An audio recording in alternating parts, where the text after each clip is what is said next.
Okay, so now I can start on part 2 of my heat exchanger upgrade video. Department of Boost finally sent me my heat exchanger brackets.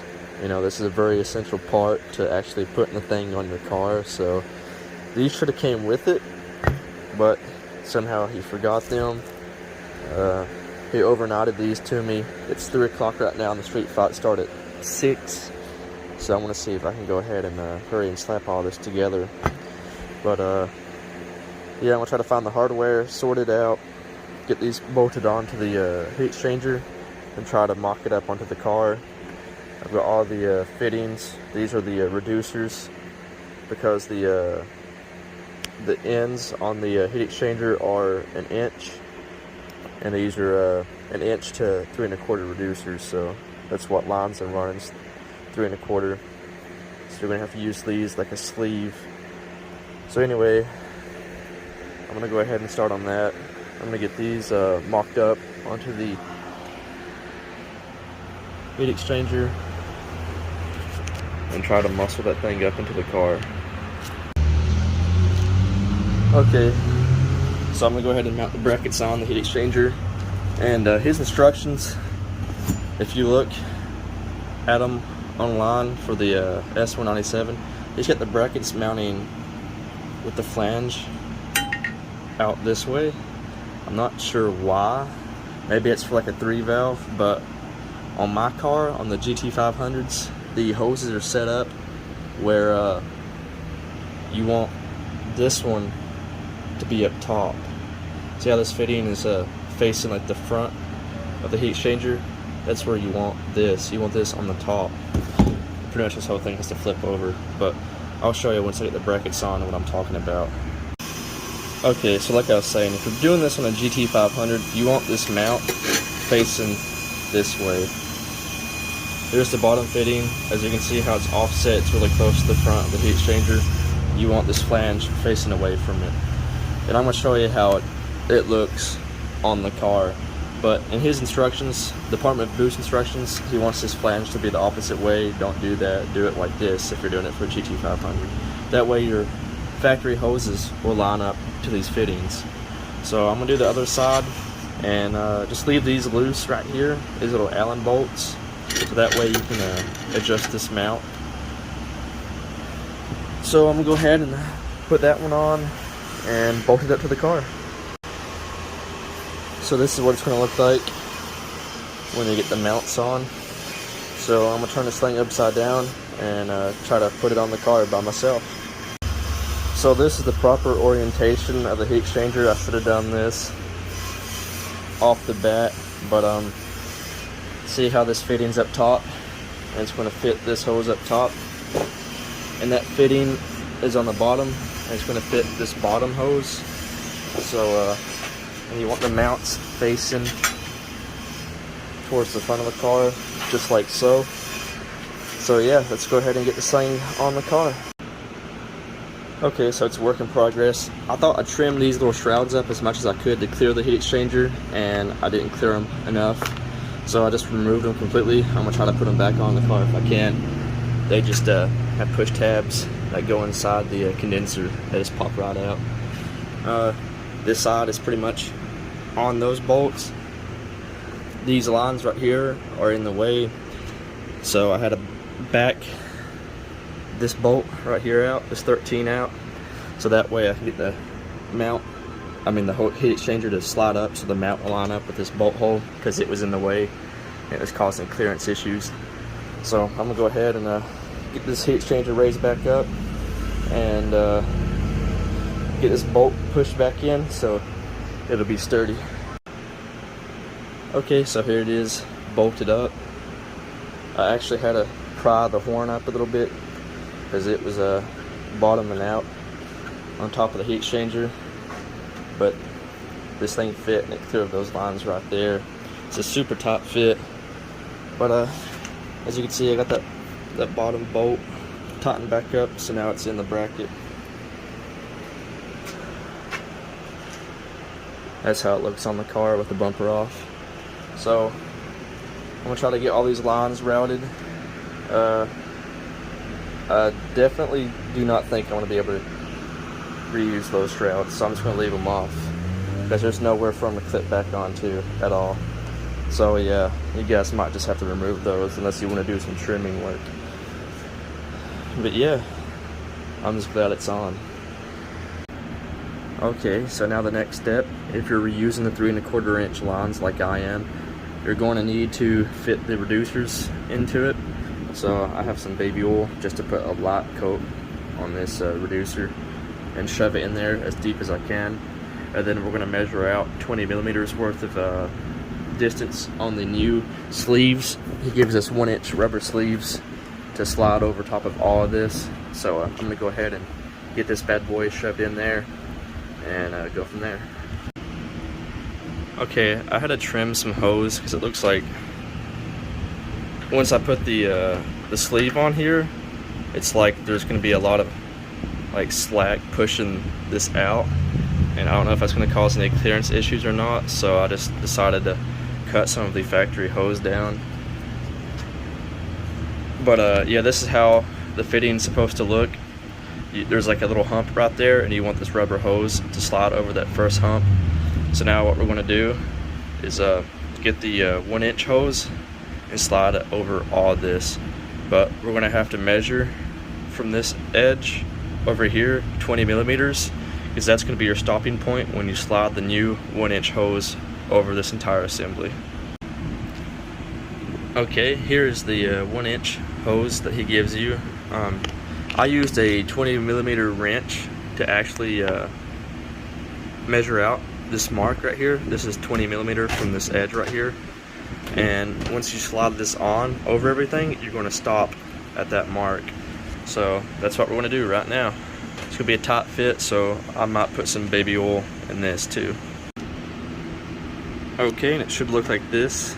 That was a really tight fit, so the baby oil really helped this thing to slide over in place. So now I'm just going to figure out how I'm going to route the intercooler pump and mess with the hosing over there on that side. Okay, it's a slow go right now. I went ahead and tightened these Allen heads and the 13 millimeter nuts that hold the support brackets up. He wants you to slide the heat exchanger as far back on these mounts as you can, and this is as far back as mine would go before I start having clearance issues. As you can see, it's as far back as I can get it. And this side is as far back as I could get it as well, because it was starting to bottom out against these lines right here. So as you can see, that's as far as I got those. That's still pretty good. Right now I'm trying to figure out how I'm going to mount this thing. Yeah, this is going to be interesting. I don't know if I can mount it over here on this side of the frame rail or not, because I don't know if the bumper is going to cause clearance issues or not with the line running this way. So I'm going to try to figure out what I'm going to do. More than likely, you're going to have to cut some excess hose off here, because we have a lot of play right here. So yeah, if I could mount it inside the frame rail, that would work, but I'm not sure. I'll try to work something out and get her going. Okay, so I got the front bumper on. I'm trying to mock up a new spot for the intercooler pump, and I was going to route the hose across from the I guess you can call that the frame rail. Let's see if I can get it. This thing right here. This, let's mount the pump on this, but to do that, let's go to see. Let me turn the flashlight on. I don't know if you can see the hose. I was going to make sure the hose would clear from there around to the pump if I did mount it right here. The next thing is, I hope that I have enough wire and harness to make it to the pump over here if I do relocate it right here. So I'll have the bumper on to make sure that I would have clearance. It looks like I will. It's going to be super, super tight, but it will work. If I do this route, I may have to skip using the foam on the crash bar. So if you guys plan to do the same thing I'm doing, just don't crash into anything because it's going to destroy your front bumper. But so that's pretty much what I'm going to try to do. There's something else I noticed with the super single. Nobody's ever talked about this, but it looks like it's going to be an issue. You have these tabs. See these tabs right here? Well, that tab right there is bottoming out against the heat exchanger, and another one right here. So I'm going to take this bumper back off. I'm going to trim those tabs, and I'm going to try to mount the heat exchanger pump on the frame rail, and I'm going to see if I have enough wire and harness to make it over there. Because if I do, that's how I'm going to run the intercooler pump. Okay, now the bumper is back off the car so you can get a better look. Those tabs I was talking about are right here. They're actually tabs that mount the grill on, so they're pretty important. So I trimmed as much as I could. That way this will still bite into it. As you can see, I trimmed that one too. Yeah, so this is the hose I was talking about. I was going to route around, mount the pump right here, and make sure the bumper would clear that. It does. So I'm going to go ahead and see if it's wiring harness. See, that's as far as it goes right there. I'm going to grab the other VMP harness and see if it will extend it. So unfortunately, I have to scrap mounting the pump over there because even with the harness, the VMP harness, there's still just not enough length to make it over there. I'm sure somebody could probably splice more wire. I could probably do that myself, but I'm gonna try to avoid splicing wires.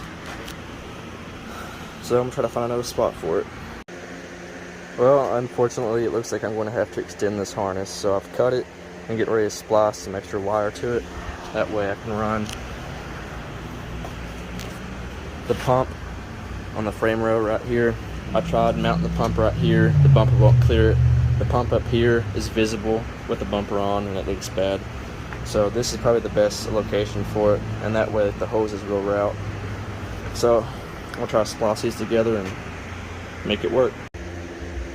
Okay, so I had to bring out the soldering equipment, and I had to extend the wiring harness.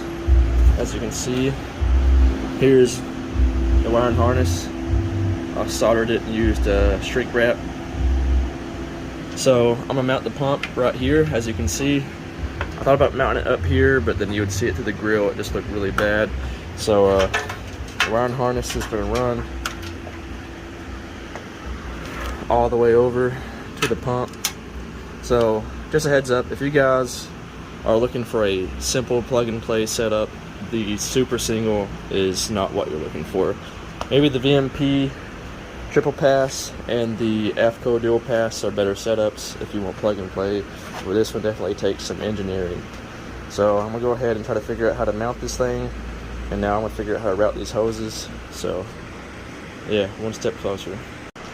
This has definitely turned out into one hell of a project, but we're slowly getting her back together. In his instructions, he says if you're extra paranoid, use 2 hose clamps to make sure his fittings don't leak. Well, I'm extra paranoid, so I'm using 2 clamps right there. So that feels pretty sturdy. Before I put the bumper on, I'm gonna fill this thing up, make sure the pump works, and make sure there's no leaks. But again, double clamped. Right now, all I'm working on is mounting this where I want it. Don't worry about double clamping this because you're not using reducers. This is normal. You can just use 1 clamp. I may have to do a little more trimming with this hose. Might have to trim it about right here. I slide that on, and then I'm gonna work on I might trim more of this hose right here and bring his pump up. No, okay, I can bring the pump up about right there. So that's where I think I'm gonna have my pump sitting. It's right here. I'm gonna trim more of this hose right here up, and then figure out how to mount this thing. I'm gonna rig up something with the brackets he gave me. And here's my wiring harness that I spliced. So yeah, it seems like it's all coming together right now. It's not plug and play though. Okay, it looks like everything's in place.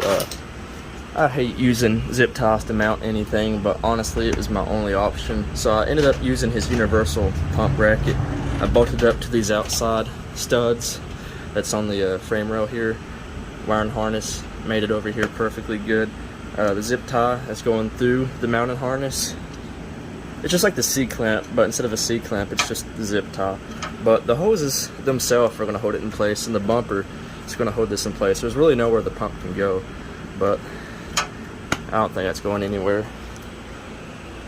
Either way, it works. So I'm going to fill it up with coolant, check for leaks, and make sure the pump will prime, and make sure everything works before I put the bumper back on it. Okay, so I got most of my mess and my tools picked up right now. So here is the car. Heat exchanger is in on the bright side. I do have that ready to go.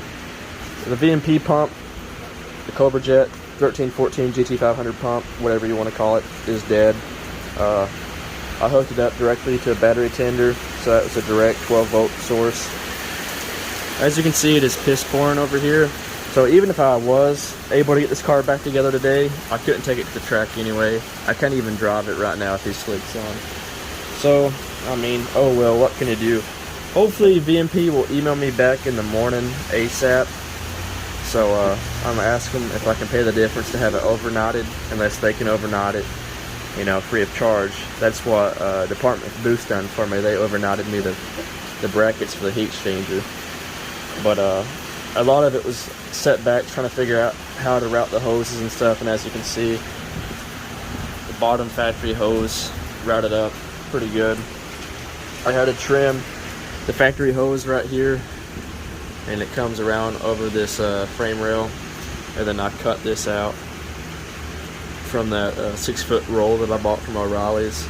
And here's the VMP pump that is dead on me, and like I said, I had it pretty much jump straight up to a battery tender. It's a 12-volt source, and got no response from this bad boy, so she's going to have to come off, and I guess I'll have to wait patiently for VMP to send me out a new one, and I hope they will test it before they send it to me, because that would be great. It would save me a lot of time.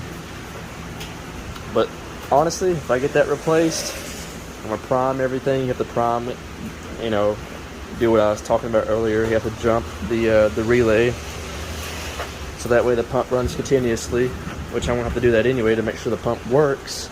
And then I'll prime the system and make sure there's no leaks, and try to get this thing on the road as soon as I can. So yeah, I guess I'm just going to make this a part 3 series. I figured this would be the last video. Part 2 would be the installation of everything, but that's definitely not going to happen today. So this will be a part 2 update on exactly what's happened and where I'm at so far.